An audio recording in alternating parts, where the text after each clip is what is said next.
first we must travel back in time, back to 1852, and a small island off the coast of India.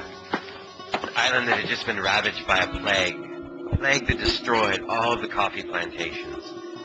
And a man named the name of James Taylor was sent there to convert these failed coffee plantations, these decimated coffee plantations, to tea. He was sent there to perfect the tea growing process and turn India and Ceylon into a tea-producing nation, so that the English would no longer be dependent upon the Chinese. The English Empire had spent untold riches and lives to lure settlers from England to this wild jungle island to establish coffee plantations, and now those plantations had been destroyed. The colonization of Ceylon and India in question. When settlers discovered tea plants growing 15 feet high, wild in the jungles of Ceylon, the English Empire realized they could salvage their colonies by converting these plantations, the failed coffee plantations, to tea-growing plantations. This would be a monumental task for James Taylor. In 1852, Ceylon was still a wild jungle nation, inhabited by exotic beasts, elephants, tigers. And getting the cooperation of the people, the natives, would not be easy. They were suspicious. They heard stories, tales of slavery in faraway lands, and were skeptical and fearful. But along with the cultivation of this new exotic plant came new technology, a raised standard of living, jobs in the tea processing plants, health care for their children, and a new way of life. Therefore, they submitted and they learned about English culture, both the good and the bad.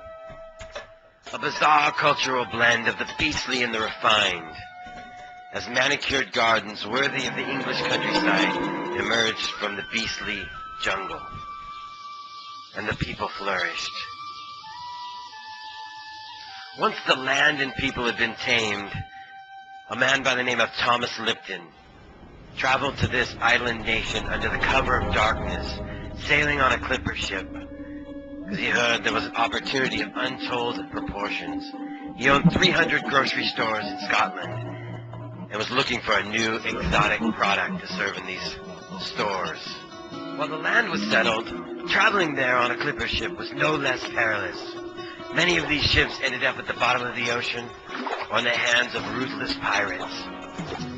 By the 1890s, the people of America demanded new and exotic experiences they'd only read about in novels of days gone by. And the World's Fair was coming. 1893, the World's Fair was going to showcase amazing technology. People stood and marveled in wonder and amazement as they sipped new and exotic beverages, as they saw industrial manufacturing never before seen. Everything seemed possible in this new gilded age of technology. The industrial age had dawned. America was leading the world, and we demanded a new exotic beverage. A beverage from a land far, far away. Something different than had been previously offered. And the tea boom of the 1890s provided that. The tea boom was on, fueled by incredible new products, loose leaf tea, and they were willing to pay a premium. This new exotic elixir was adorned with regal crests worthy of a new American empire. By 1893, the tea boom was in full swing. Forgotten was the Boston Tea Party. The next 100 years would be owned by tea. It was not to be. In 1904, an accident. Enter our villain, the perpetrator of our crime, the man who destroyed the quality of tea for the next 100 years. Thomas Sullivan, the bumbling idiot that invented the tea bag by sheer accident. It might be funny if a generation of Americans hadn't lived and died without ever tasting a quality cup of tea because of this imbecilic invention. By accident, Thomas Sullivan was a cheapskate who sent out his tea in thin paper The intention of this was not for people to put the tea into the hot water inside of the bag.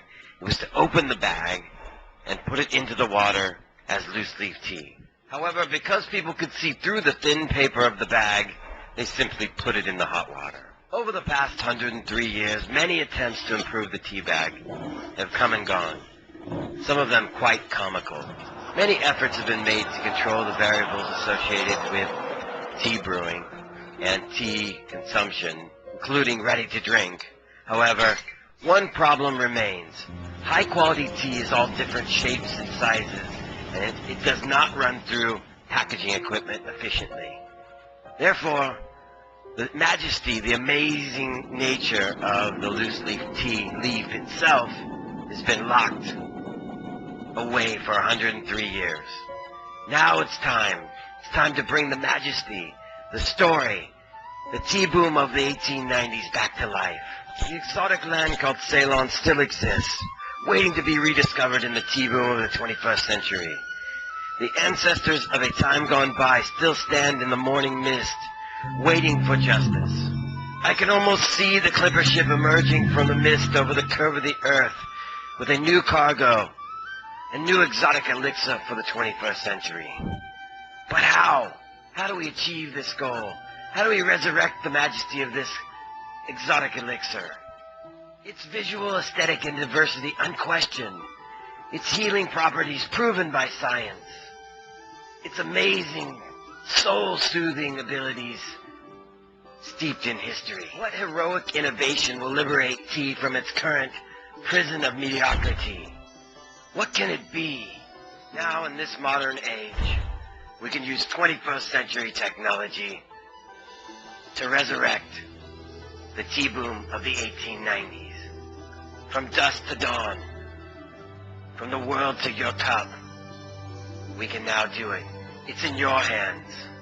The time has come for technology to serve history, to right a wrong, correct a mistake, deliver us from the tea bag, free the soul of tea, and soothe your own. Deliver a verdict, justice 103 years in the making, justice for the tea leaf. Let's ensure that another generation doesn't live and die without experiencing loose leaf tea. Join us and free the tea. Be the tea. Be the tea. Now you know, and now you can't go back. Now you've learned, and now it's time to act. Now you know. Now you know.